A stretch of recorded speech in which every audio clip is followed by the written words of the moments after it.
All right, so this is a Bruce Arthur with So You Want to Make a Romance Language, now at the correct volume. Shalvets, and welcome to my talk. I make a posteriori conlangs with real-world settings. So rather than being spoken by elves in an alternate Earth or aliens on another planet, my conlangs are spoken by humans in real places on our planet and mostly in our timeline. My conlangs are all profoundly shaped by contact with real-world natural languages spoken in their area and by real historical events. Today, I'm talking about Romance languages. Romlangs, or constructed romance languages, don't have a good reputation in our community. Google the phrase Romlangs bad, and you'll see years of critical comments, including some from me. Criticism of Romlangs boils down to three things. 1. Romlangs are overly conservative. 2. Romlangs are unoriginal, with the same few ideas being done over and over again. And 3. Romlangs are basic or for noobs. They're for people who are uncomfortable with leaving Europe linguistically.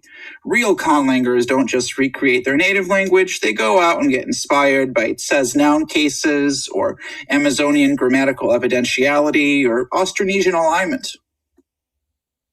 I used to believe these things until I made my own romlang. I'm going to share some tips and tricks on how to make a good romlang. By the end, I hope you agree with me that romlanging can be a serious and rewarding conlanging project. My first tip, exploit the tremendous learning resources that exist for romlangs. Millions of people want to learn a Romance language, and this has been true for hundreds of years. As a result, there's a huge supply of resources about Romance languages. You can find these materials easily on the internet or your local library or bookstore. They span the entire spectrum of sophistication, and they're often free. Prior to making a romlang, I made an ancient Mesopotamian language and an Amazonian language. Resources for those were scarce, often behind academic paywalls, and almost always highly technical. Whereas with my romlang, I could easily find more resources than I could read in a single lifetime. Google Translate also speaks the major Romance languages quite well. A trick I went back to over and over again when making my romlang was using Google Translate to see how Spanish, Italian, and Romanian did a certain thing. If they all did it the same way, I'd do it that way too. If they did it differently, it was time for a deep dive. You definitely can't do that with Wari or Sumerian. My second tip, take advantage of this being the most accessible conlang you'll ever make. Over 1 billion people speak a Romance language. You probably know some of them. My family, friends, and coworkers aren't linguistics people. When I tried to talk to them about my previous conlangs, they didn't understand anything. To them, things like Siberian converbs or the Semitic status constructus were unfamiliar and intimidating. But plenty of those people know a Romance language. Making my romlang was the first time I could have real conversations with normal people about my conlang.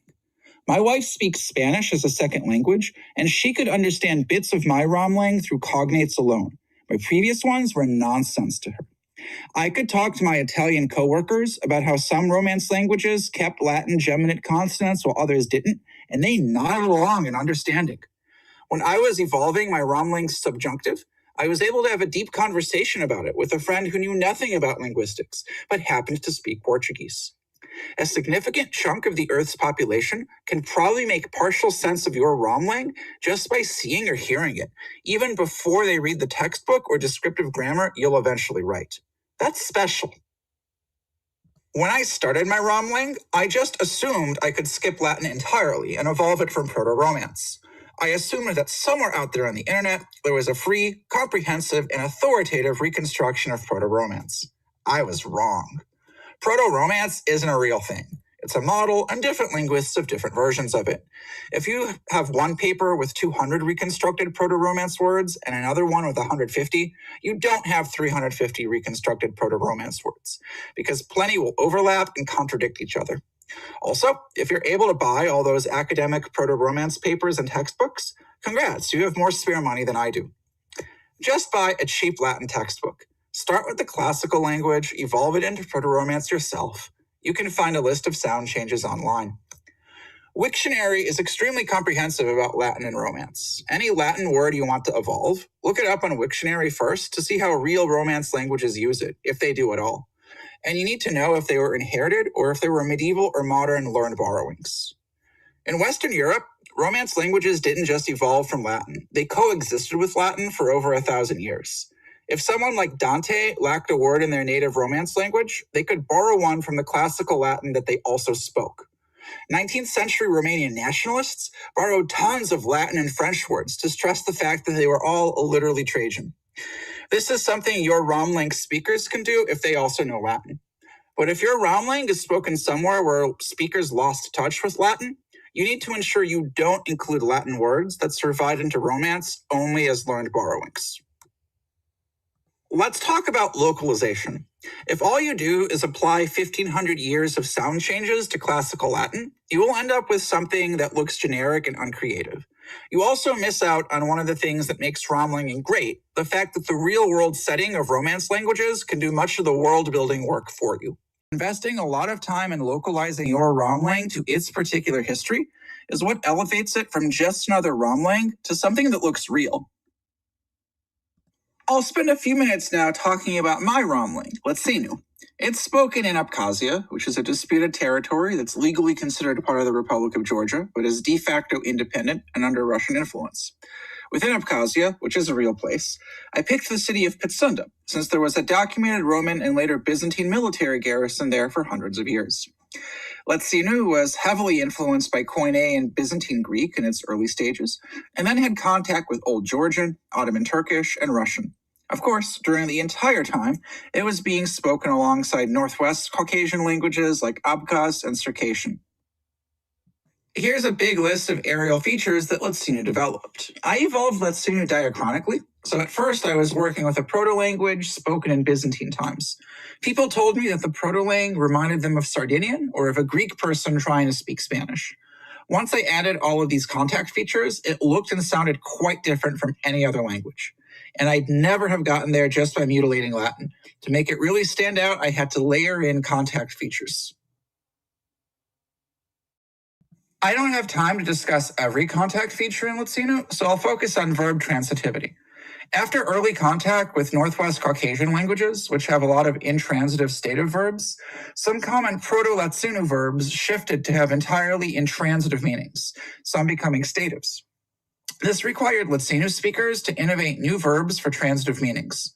In some cases, they did this through noun incorporation, which is an areal feature of the Caucasus.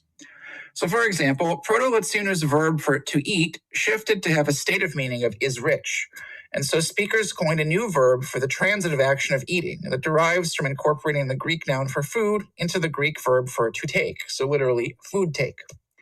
Having an entire class of neo-stative verbs and an entire class of verbs formed through noun incorporation that fill their vacated transitive meanings certainly gives Latsinu something that's completely unique among Romance languages. Thanks for listening. I can't wait to hear about all the wonderful, unique Romlangs that each of you is going to make when you get home from Copenhagen.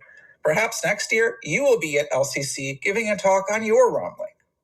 In the meantime, if you want to read a comprehensive descriptive grammar of my Romlang, feel free to scan the QR code on this slide. I reinvest all the money I make from my books into the hobby, and this is how I pay for the grammars of natural languages.